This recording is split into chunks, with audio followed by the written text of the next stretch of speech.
Hello, today I'm here to talk with you about the Trecena of B'atz. Now, there may be a few of you, judging by some of the messages or comments that I've received, that will be rather pleased that we're moving into a new Trecena. For some, these last couple of Trecenas have been a little bit challenging. And the Trecena of B'atz, we would hope, would be something far more, let's say, positive to look forward to. A Trecena of creativity, a Trecena to get your new work out into the world. The Trecena of B'atz offers us the opportunity to engage with our art, to engage with our new masterpiece, and start getting the work into it, start getting it moving, start getting it out there. So we're going to begin the Trecena of B'atz on the day one B'atz. One B'atz. B'atz, as I say, the creator, the creation, the weaving of the thread. And whether it is a traditional art, whether it is a creative project, whether it is a new song, a new book, a new picture, a new video, whatever it might be, B'atz is the creative energy that goes into it, that brings out that flair, that artistic genius that comes out.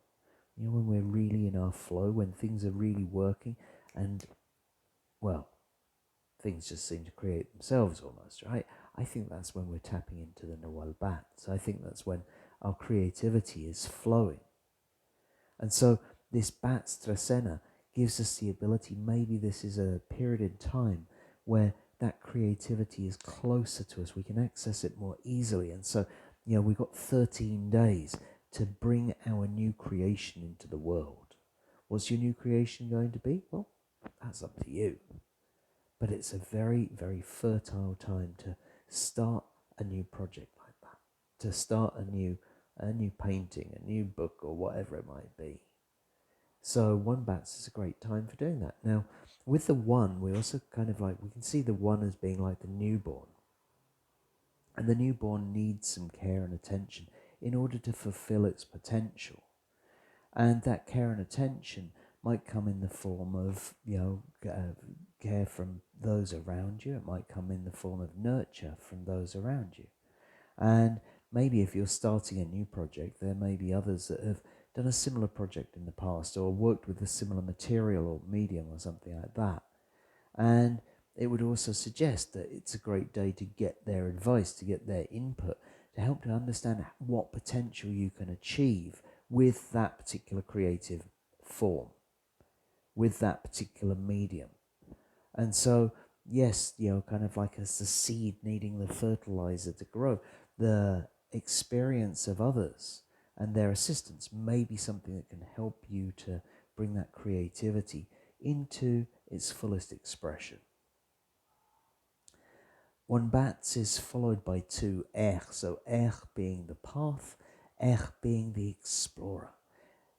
The number two can represent it can represent choice and decision, but those decisions are kind of like they're a binary decision.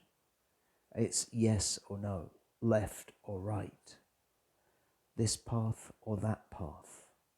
Okay, so the number two can also represent relationships and self-sacrifice. Now, this might be asking you what self-sacrifice might be necessary in order to walk your path, what self-sacrifice might be necessary in order to bring this new form of creativity into the world. What you're going to have to give up in order to bring it in might be one way of looking at it. Another way of looking at it might be that if we see as the explorer and we see number two about relationship, this can also be about exploring the choices within your relationship.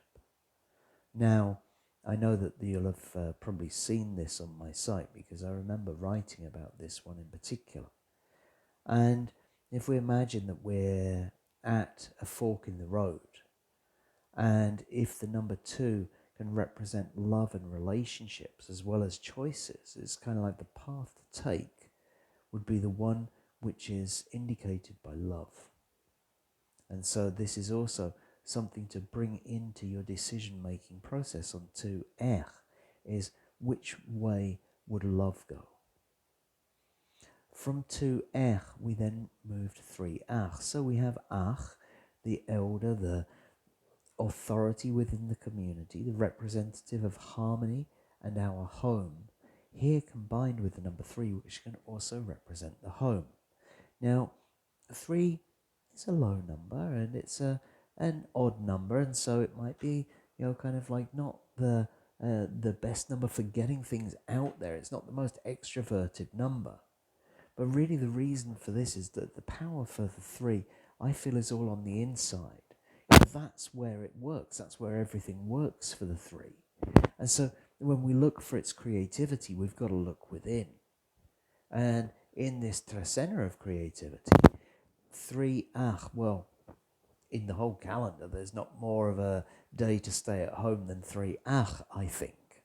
Because we have the 3 representing the home and the representing the home as well. And so this is kind of like home in the home.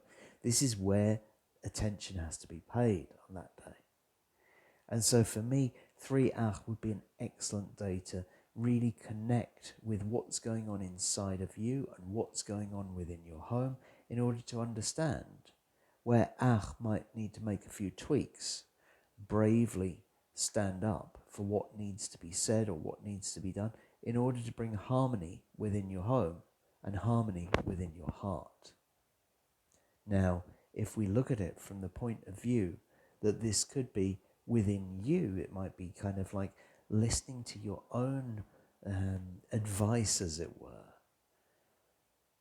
because we're talking about your inner environment, and it's like having the courage to stand up and make those changes, having the courage to stand up and say what needs to be said in order to keep your internal environment in harmony.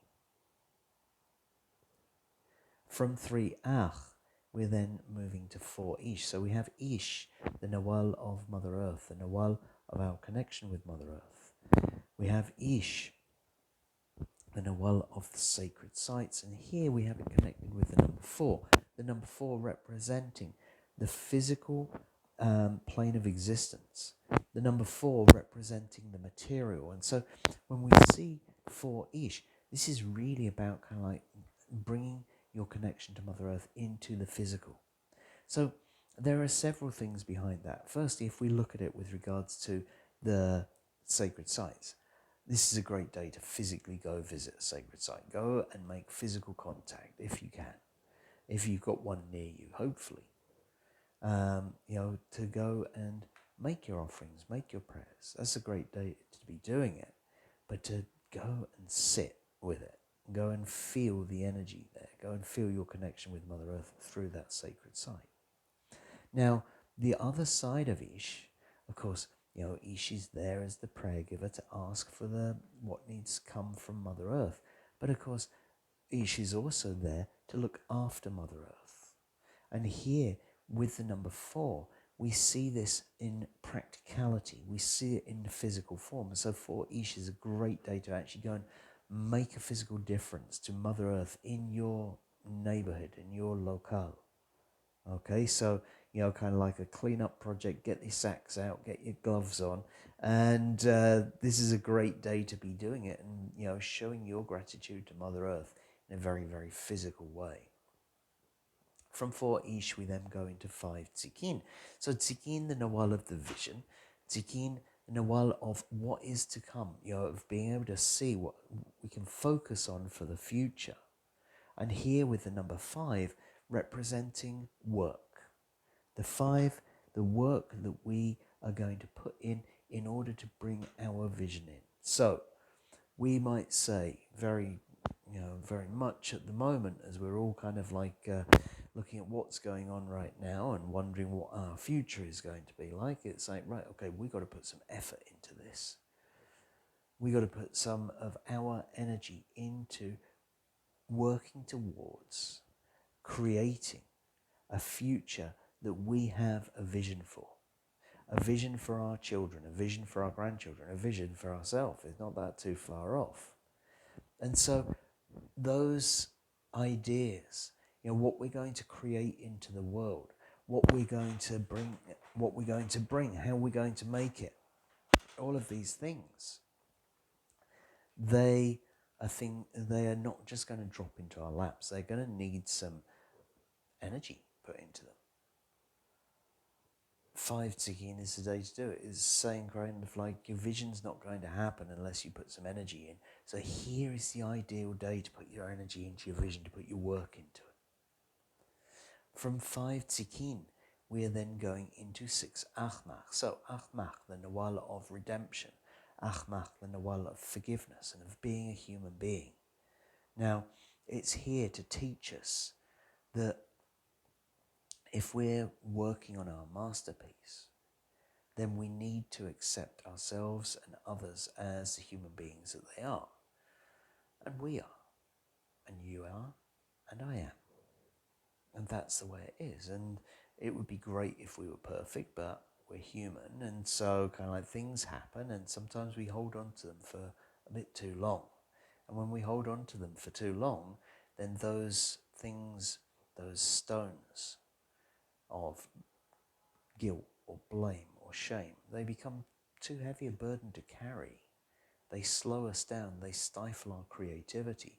So here we are in this Trecena of creativity, and in getting to the middle of it, here we are with the 6 Ajmak, which is talking about forgiveness, talking about redemption, talking about like asking for forgiveness or for forgiving. So we've got to let go of those stones in order to allow our creativity to flow. And here we see it with the number 6. The number 6, which can represent the family. The number 6, which can represent ultimate stability. It's the connection between the sky and the heart of the earth and the physical plane of existence. So it's like drawing on divine masculine and divine feminine in order to bring those things into physical existence. And what are we bringing into physical existence? Forgiveness, acceptance. And so, yes, it might be a day on which you have to call on heaven and earth in order to change something, in order to forgive. But that's what's needed in order to move forward, in order to create. Now, with the number 6 representing family as well, this might be either asking forgiveness of your family or forgiving your family in some way. Maybe there has been some upset, maybe things haven't been going quite right, or maybe something from the past needs to be dealt with. 6 Ajmak would be a good day to be doing that. From 6 Ajmak, we then go into 7 Noch. So, the number 7 representing endings. The number 7 representing the top of the pyramid as well. So, there's a couple of things with that. Firstly, with Noch, when we're on the top of the pyramid, it's kind of like, I see it as seeing the information, because Noch representing information, and we're seeing it from a peak. And so we're seeing that information there, and we're seeing that information there, and that information there, and that information there. And with all that information, we're getting a well-rounded image of what we're seeing. And as such, we can come up with a well-rounded solution to the problem. Now, it may also be several different points of view that we're seeing. And what we're able to do is come up with a solution to the problem because we've got all the information. So that's, kind of like something we could see as a very positive thing.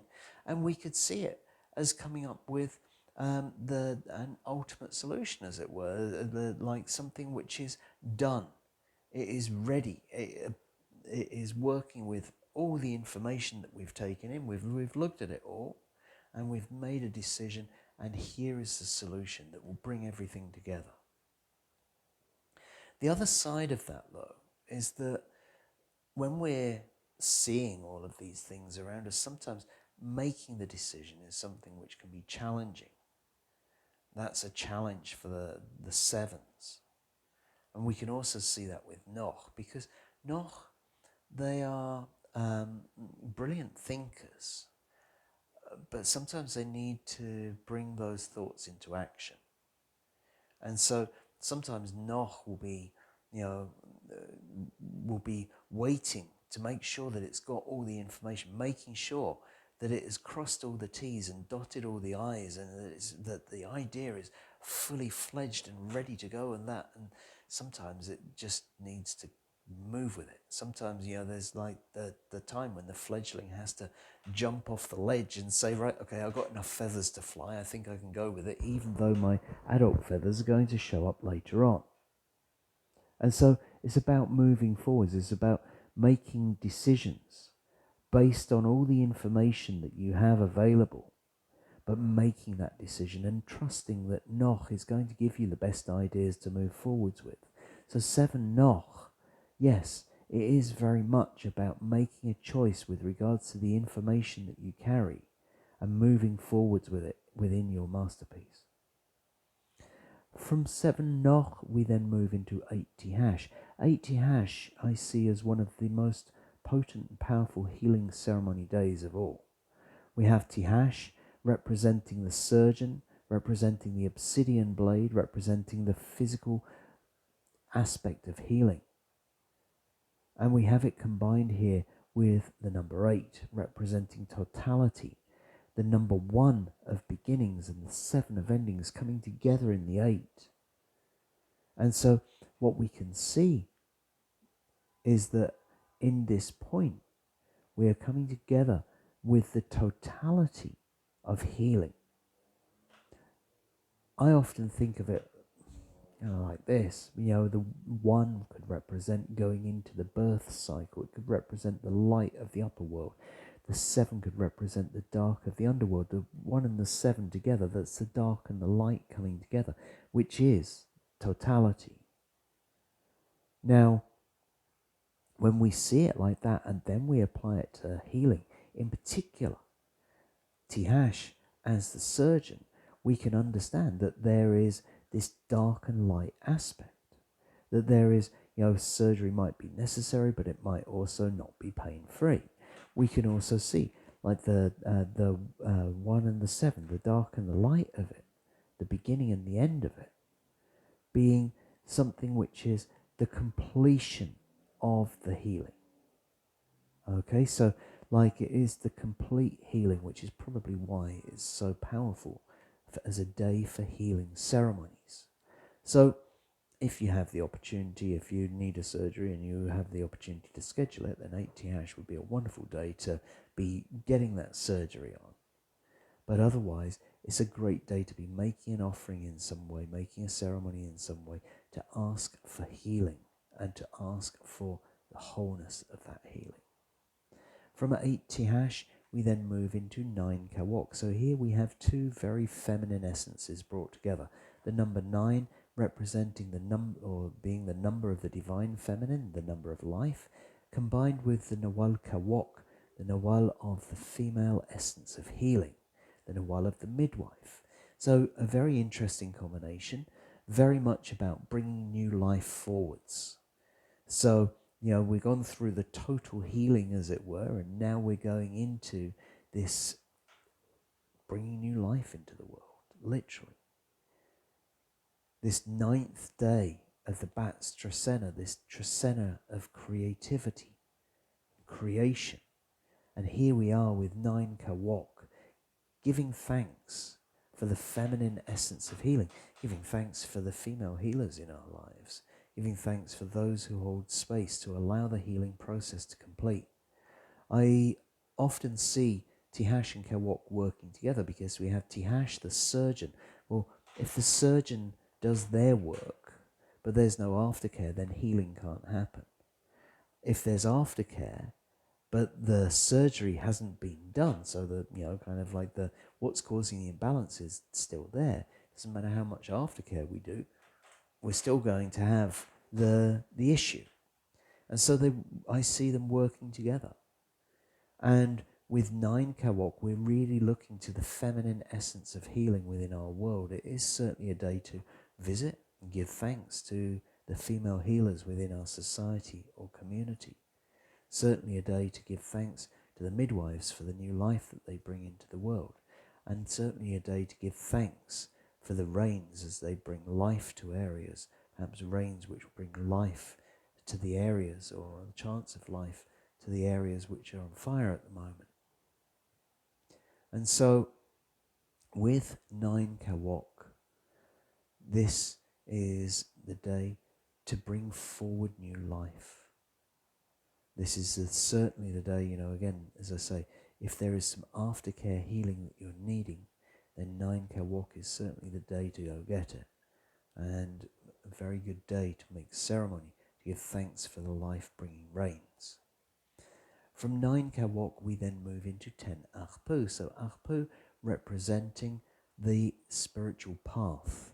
Ajpu representing the path of the hero, the path to the hero within, to the highest state that we can achieve. Now, we've all been put on earth for something, and kind of like when we're doing that thing, when we have achieved our ikigai, when we are in our element, when we are working and doing what we're supposed to be doing, we're shining brightly. That's when we are walking the path of our hero. And sometimes we know that there are people who are ahead of us on the path. And there are also people who just recently started the path. And we're all walking our own paths, and we all have crossovers between our paths as well. Now, our hero's path brings with it a fair share of excitement and adventure, a fair share of mind-blowing experiences, but it can also bring more than its fair share of challenges as well. We don't get to be the hero just by walking the path. We've got to go through the challenges as well.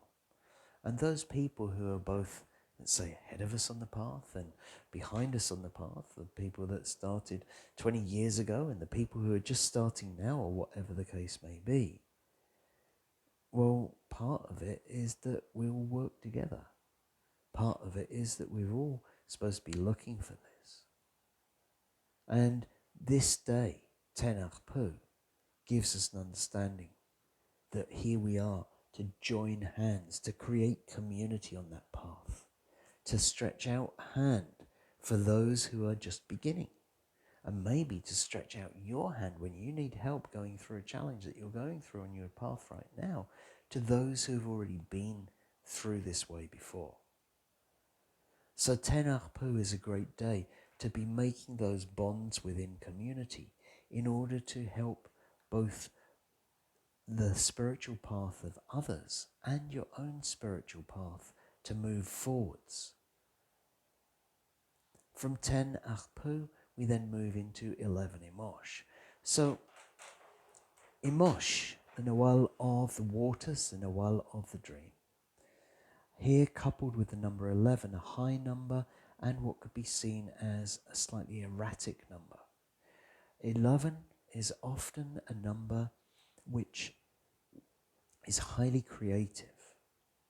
And here we have it coupled with the dream. So it's an interesting combination. The 11 is not usually one to be walking the beaten track.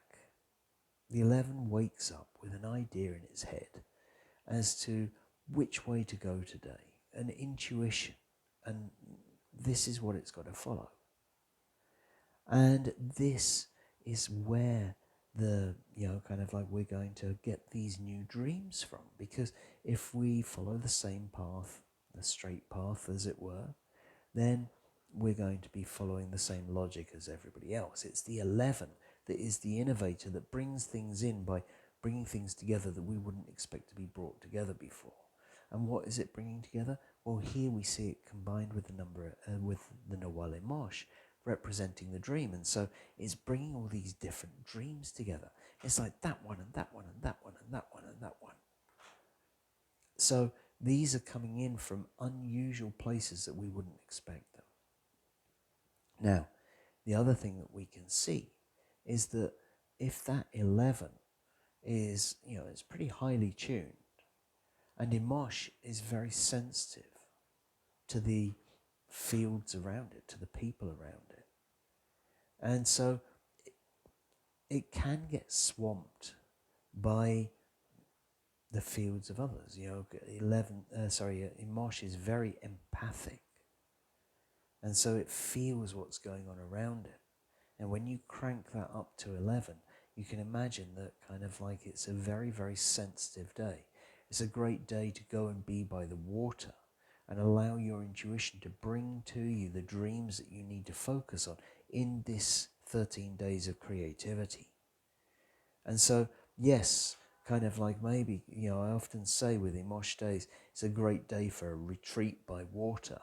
And with 11 Imox, kind of like, let's say, the sensitivity that you may feel going on is even more, or it's even more relevant to kind of like get away from the screen, to get away from the external influences, to get out of their fields and into yours, to find out what you want to explore, to bring into your creative process.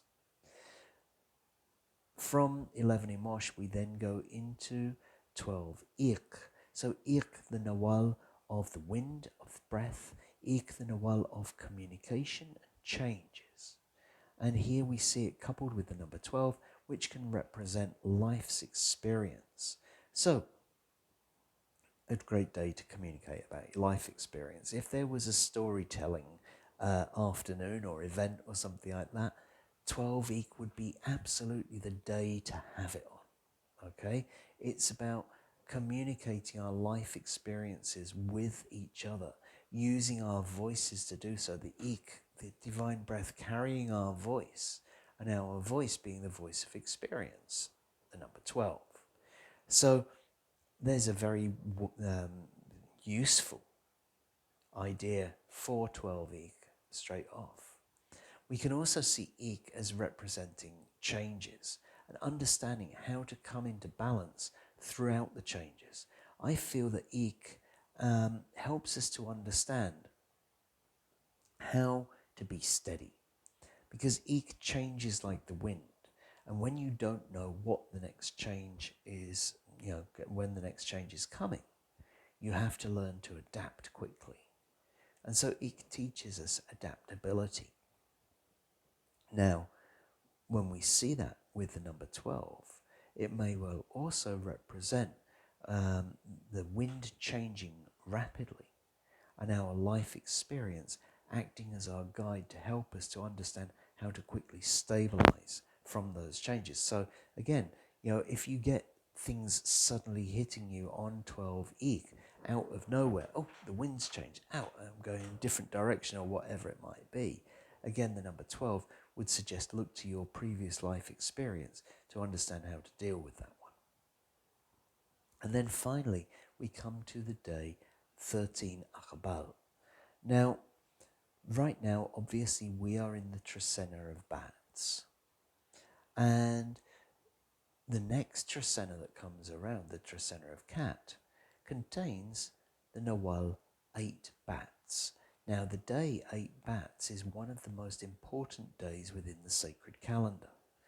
In the Mayan cross way of interpretation of the calendar, the day 8 B'atz is seen as the future of 13 Aq'ab'al. We could say that the day 8 B'atz is conceived in the day 13 Aq'ab'al. Now, Aq'ab'al can be seen as the Nawal of conception. Aq'ab'al can be seen as the waking moment.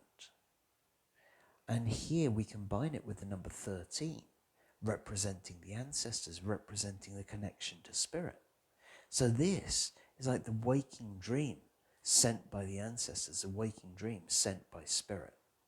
So I think it should go without saying that on the night of 12 Ik, it would be very good to put your dream journal next to your bed so you're ready to write as you wake up on 13 Aq'ab'al. Now, again, we're in this Trecena of B'atz, we're in this Trecena of creativity. And 13 Aq'ab'al is an opportunity to receive new concepts from the ancestors, new concepts from spirit. If you're not into dream journaling, or if that's not something that you've been doing, then another way that we might receive that message is through meditation at sunrise. Aq'ab'al representing the dawn and the dusk, representing the twilight, really. It's a great time to get out there and, kind of go meditate as the sun rises, and see if you get a message from the ancestors about what you want to, or what they want you to put into your creativity, how they can help you with your creativity. What new concept are you bringing in? So 13 Aq'ab'al should be a very strong day for receiving those ancestral or spirit concepts. And those concepts will be something that you take through into the next Trecena to weave through the 8 B'atz day. So, thank you for watching. I hope this has been useful to you. I hope it's been of interest to you. And I look forward to seeing you again in 13 days' time for the Trecena of Cat.